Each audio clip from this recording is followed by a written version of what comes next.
pakiramdam nyo nung paparating na si Pope? Excited. Nabitin. Kasi mabilis Mabilis eh. Pero worthwhile yung yung experience, paghintay.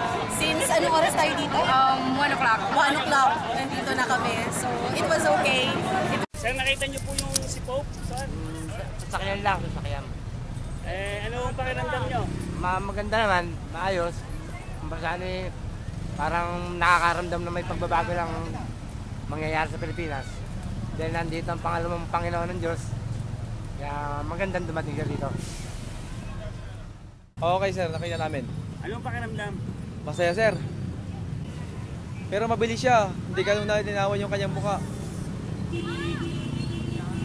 Ay, pinagdasal ba kayo nung pagdaan niya? Or kahit maliit na panalangin?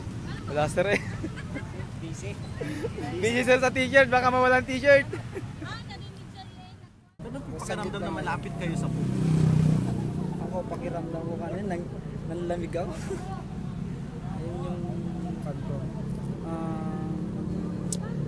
Ako, bakit nanlamig ako? First time nga. Masaya naman. Oh, masaya. Kasi nakita yung pinakamatas ng simbahan. Tsaka masaya din kasi walang nangyaring insidente.